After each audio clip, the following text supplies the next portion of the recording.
Hi friends, അപ്പോൾ ഒരാഴ്ചയായിട്ട് ഇപ്പോൾ റൂമിൽ തന്നെ ഇരിക്കുന്നത്, പുറത്തേക്കൊന്നും പോകാൻ പറ്റാത്ത അവസ്ഥയാണ്. നിങ്ങൾക്കറിയാം, കുവൈത്ത് ഗവൺമെൻറ് ഇവിടുത്തെ കൊറോണ പ്രതിരോധ നടപടികളുടെ ഭാഗമായിട്ട് എല്ലാ സംവിധാനങ്ങളും ബന്ദ് ചെയ്തിരിക്കുകയാണ്. സൂപ്പർ മാർക്കറ്റിലുണ്ട് കുറച്ച്, ലുലു പോലെയുള്ള കുറച്ച് സൂപ്പർ മാർക്കറ്റുകൾ ഓപ്പൺ ആണ്. അതുപോലെ തന്നെ ചില ബക്കാലകൾ, റെസ്റ്റോറൻറ്റുകളൊക്കെ അടച്ചിരിക്കുകയാണ്. അങ്ങനെ ഒരുപാട് ഒരു പ്രതിരോധ പ്രവർത്തനങ്ങൾ നടത്തിക്കൊണ്ടിരിക്കുകയാണ്. ഈ ഒരു സംവിധാനത്തോട് പൊരുത്തപ്പെടേണ്ടത് നമ്മളെല്ലാവരും നിർബന്ധിതനാണ്. കാര്യം വെച്ചിട്ടുണ്ടെങ്കിൽ നമ്മൾക്ക് വേണ്ടിയിട്ടാണ് ഗവൺമെൻറ് ഈ ഒരു സംവിധാനം, ഈ ഒരു പ്രവർത്തനങ്ങളിലൂടെ നടത്തുന്നത്. നമ്മുടെ ഹെൽത്തിന് വേണ്ടിയിട്ട്, ഈ കുവൈത്തിന് നല്ലതിന് വേണ്ടിയിട്ട്, ഇവിടുത്തെ സ്വദേശികൾക്കും വിദേശികൾക്കും ആ ഒരു നല്ലൊരു ഹെൽത്തിന് വേണ്ടിയിട്ടും നല്ല കാര്യങ്ങൾക്ക് വേണ്ടിയിട്ടൊക്കെയാണ് ഗവൺമെൻറ് ഈ ഇത്തരം സംവിധാനങ്ങൾ ഇവിടെ ഏർപ്പെടുത്തുന്നത്. അപ്പോൾ തീർച്ചയായിട്ടും നമ്മൾ എല്ലാ ആളുകളും, വിദേശികളും ആയിട്ടുള്ള ആളുകളൊക്കെ ഈ ഒരു സംവിധാനത്തോട് വളരെ നല്ല രീതിയിൽ സഹകരിക്കേണ്ട ആവശ്യമുണ്ട്. മറ്റൊരു കാര്യം നിങ്ങളോടുമായിട്ട് ഷെയർ ചെയ്യാനുള്ളത്, ഒരുപാട് വ്യാജ വാർത്തകൾ വരുന്നുണ്ട്. കൊറോണയെക്കാളും കൂടുതൽ വാട്സപ്പിൽ വ്യാജ വാർത്തകളാണ് സ്പ്രെഡ് ചെയ്യുന്നത്. ഒരിക്കലും അത്തരം വാർത്തകൾ നിങ്ങൾ വിശ്വസിക്കുകയോ ഫോർവേഡ് ചെയ്യുകയോ ചെയ്യരുത്. വാട്സപ്പിൻ്റെ അഡ്മിന്മാർ പ്രത്യേകം ഈ ഒരു സമയത്തെങ്കിലും അഡ്മിൻസ് ഓൺലി ആക്കി വെക്കേണ്ടത് വളരെ അത്യാവശ്യമാണ്. കാരണം ഒരുപാട് വാർത്തകൾ സ്പ്രെഡ് ചെയ്തുകൊണ്ടിരിക്കുകയാണ്. നമുക്കറിയാം, ഇവിടുത്തെ ഗവൺമെൻറ് നമ്മളെ അറിയിക്കേണ്ട വാർത്തകൾ, നമ്മളെ അറിയിക്കേണ്ട എന്തൊക്കെ കാര്യങ്ങൾ നമ്മൾ അതിന് പ്രിക്കോഷൻസ് എടുക്കണം എന്നൊക്കെയുള്ള രീതിയിലേക്കുള്ള കറക്റ്റായിട്ടുള്ള ഇൻഫർമേഷൻ ഗവൺമെൻറ് ഇവിടുത്തെ ഒഫീഷ്യൽ വെബ്സൈറ്റ് വഴി, ഒഫീഷ്യൽ മീഡിയ വഴി നമ്മളെ അറിയിക്കുന്നുണ്ട്. ഗവൺമെൻറ്റിൻ്റെ ഒരു തീരുമാനം നമ്മൾ നിലവിൽ ഇപ്പോഴത്തെ കണ്ടീഷനിൽ അറിയാതെ പോകുന്നില്ല. എല്ലാ വാർത്തകളും ന്യൂസുകളും ഗവൺമെൻറ് എല്ലാ മീഡിയകളുമായിട്ട് ഷെയർ ചെയ്യുന്നുണ്ട്, നമ്മളിലേക്ക് എത്തുന്നുണ്ട്.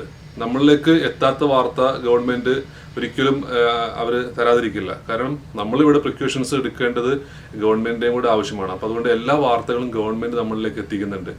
അതിന് പുറമെയാണ് പലതരം വ്യാജ വാർത്തകൾ, പലതരം വെബ്സൈറ്റിൻ്റെ പേരിലും പലതരം വാട്സപ്പ് ഗ്രൂപ്പുകളിലൊക്കെ വ്യാജ വാർത്തകൾ സ്പ്രെഡ് ചെയ്യുന്നത്. ഇപ്പോൾ കഴിഞ്ഞ ദിവസം തന്നെ നമ്മൾക്കൊരു വാർത്ത കിട്ടിയിരുന്നു, രാവിലെ 9 മണി മുതൽ 2 മണി വരെ ഇൻ്റർനെറ്റ് സംവിധാനം ഉണ്ടാവില്ല എന്നുള്ളത്.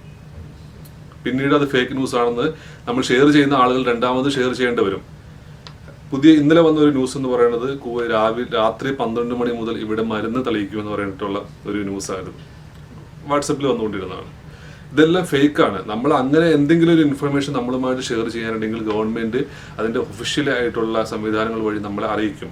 പത്ര, മീഡിയ, ദൃശ്യമാധ്യമത്തിലൂടെ നമ്മളെ എന്തായാലും ഗവൺമെൻറ് അറിയിക്കും. നമ്മളെ അറിയിക്കാത്ത ഒരു തീരുമാനവും ഗവൺമെൻറ് എടുക്കുന്നില്ല. നിലവിൽ ആ തീരുമാനങ്ങളുമായിട്ട് ഗവൺമെൻറ്റിൻ്റെ ആ ഒരു സംവിധാനവുമായിട്ട് പൊരുത്തപ്പെട്ടു പോവുക. വ്യാജ വാർത്തകൾ ഷെയർ ചെയ്തിട്ടുണ്ടെങ്കിൽ, ഇത് കുവൈത്താണ്, ഇവിടെ വളരെയധികം കർശനമായിട്ടുള്ള നിയമമുള്ള രാജ്യമാണ്. അപ്പോൾ അതുകൊണ്ട് തീർച്ചയായിട്ടും അത്തരം ഷെയർ ചെയ്യുന്ന ആളുകൾ വളരെ ശ്രദ്ധിക്കുക. ഒരു ന്യൂസും കൺഫേം ചെയ്യാതെ, അതിൻ്റെ സോഴ്സ് നിങ്ങൾക്ക് മനസ്സിലാകാതെ നിങ്ങൾ ഒരിക്കലും ഷെയർ ചെയ്യരുത്. ഇപ്പോൾ നിങ്ങൾക്ക് ഒരു വാർത്ത കിട്ടി, ഇപ്പോൾ എനിക്കൊരു വാർത്ത കിട്ടി, 12 മണിക്കും ഇവിടെ മരുന്ന് കളിക്കുമെന്നുള്ളൊരു വാർത്ത കിട്ടിയപ്പോൾ അതിനകത്ത് എന്തോ അസ്വാഭാവികതയുണ്ട്. കാരണം വെച്ചിട്ടുണ്ടെങ്കിൽ ആ രീതിയിലേക്ക് ഒരിക്കലും അങ്ങനെ ഒരു വാർത്ത വരില്ല. അപ്പോൾ എനിക്ക് സംശയമായി. അപ്പോൾ ഞാൻ അത്തരം സംശയം വെച്ചുകൊണ്ട് ഞാൻ വേറെ ആൾക്ക് ഫോർവേഡ് ചെയ്യില്ല. അപ്പോൾ നിങ്ങൾ ഓരോരുത്തരും അത്തരം നിങ്ങൾക്ക് ഏതെങ്കിലും രീതിയിലൊരു ന്യൂസ് കേൾക്കുമ്പോൾ നിങ്ങൾക്കൊരു ഡൗട്ട്ഫുൾ ആണെന്നുണ്ടെങ്കിൽ, നിങ്ങൾക്കൊരു സംശയം ഉണ്ടെങ്കിൽ അതിനകത്ത് നിങ്ങൾ ഒരിക്കലും അത് ഫോർവേഡ് ചെയ്യരുത്. നിങ്ങൾ അതിൻ്റെ ശരിയായിട്ടുള്ള കൺഫർമേഷൻ കിട്ടിയതിന് ശേഷം മാത്രമേ നിങ്ങൾ ഫോർവേഡ് ചെയ്യാൻ പാടുള്ളൂ. അപ്പോൾ അത്തരം വാർത്തകൾ, വ്യാജ വാർത്തകൾ ഷെയർ ചെയ്യാതിരിക്കുക. ഈ പ്രത്യേകമായിട്ടുള്ള അടിയന്തര സാഹചര്യത്തിൽ ഇത്തരം വാർത്തകളൊക്കെ നിരീക്ഷിക്കുന്നുണ്ട്. ഗവൺമെൻറ് വാട്സപ്പ് ഗ്രൂപ്പുകൾ, ഫേസ്ബുക്ക് ഗ്രൂപ്പുകളൊക്കെ നിരീക്ഷിക്കുന്നുണ്ട്. അപ്പോൾ ഇത്തരം വാർത്തകൾ ഉണ്ടാക്കുന്ന ആളുകളെയും സ്പ്രെഡ് ചെയ്യുന്ന ആളുകളെയും ഈ ഒരു അടിയന്തര സാഹചര്യം കഴിഞ്ഞിട്ടുണ്ടെങ്കിൽ തീർച്ചയായിട്ടും മോണിറ്റർ ചെയ്യും, പിടിക്കപ്പെടും എന്നുള്ള കാര്യത്തിൽ 100% ഉറപ്പുണ്ട്. അപ്പോൾ അതുകൊണ്ട് ഇത്തരം വാർത്തകൾ ഒരിക്കലും നിങ്ങൾ വിശ്വസിക്കരുത്, ഷെയർ ചെയ്യരുത്. നിങ്ങൾ ശരിയായ സോഴ്സിൽ നിന്നുള്ള വാർത്തകൾ മാത്രം തിരഞ്ഞെടുക്കുക. ഇപ്പോൾ എൻ്റെ കയ്യിലുള്ളത് ഇന്നത്തെ പത്രമാണ്. ഇതിൽ തന്നെ ഗവൺമെൻറ് ലെവലിൽ നിന്നുള്ള വാർത്തകളൊക്കെയാണ് ഇതിനകത്ത് വന്നിരിക്കുന്നത്. അപ്പോൾ ഇത്തരം വാർത്തകളൊക്കെയാണ് നമ്മൾ ഫോളോ ചെയ്യേണ്ടത്, നമ്മൾ വിശ്വസിക്കേണ്ടത്. നിങ്ങൾ ഒരിക്കലും ഗവൺമെൻറ് നമ്മളിൽ നിന്നും ഒരു കാര്യവും മറച്ചു വെക്കുന്നില്ല. നമ്മൾ അറിയേണ്ട കാര്യങ്ങൾ സത്യസന്ധമായിട്ട് ഗവൺമെൻറ് അതിൻ്റെ ശരിയായ വിധത്തിൽ ഒഫീഷ്യലായിട്ടുള്ള മീഡിയ വഴി നമ്മൾ അറിയിക്കുന്നുണ്ട്. വ്യാജ വാർത്തകൾ അവോയ്ഡ് ചെയ്യുക. ഗവൺമെൻറ് സംവിധാനങ്ങളോട് തീർച്ചയായിട്ടും സഹകരിക്കുക.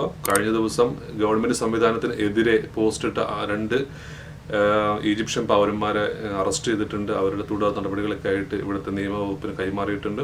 അപ്പോൾ വളരെയധികം പിടിക്കപ്പെട്ടാൽ വളരെയധികം ഭവിഷ്യത്തുകൾ നേരിടേണ്ടി വരുന്ന ഒരു അവസ്ഥയാണ്.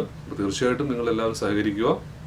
അപ്പോൾ ഇത്തരം കാര്യങ്ങളാണ് നിങ്ങളോട് ഷെയർ ചെയ്യാനുള്ളത്. അപ്പോൾ നിങ്ങൾ ആദ്യമായിട്ടാണ് എൻ്റെ വീഡിയോ കാണുന്നതെങ്കിൽ എൻ്റെ ചാനൽ ലൈക്ക് ചെയ്യുക, സബ്സ്ക്രൈബ് ചെയ്യുക, നിങ്ങളുടെ കൂട്ടുകാരിലേക്ക് എത്തിക്കുക. അപ്പോൾ വീണ്ടും നല്ല നല്ല വാർത്തകളും വിശേഷങ്ങളുമായിട്ട് ഞാൻ വീണ്ടും വരുന്നതാണ്. അതുവരേക്കും ഗുഡ് ബൈ.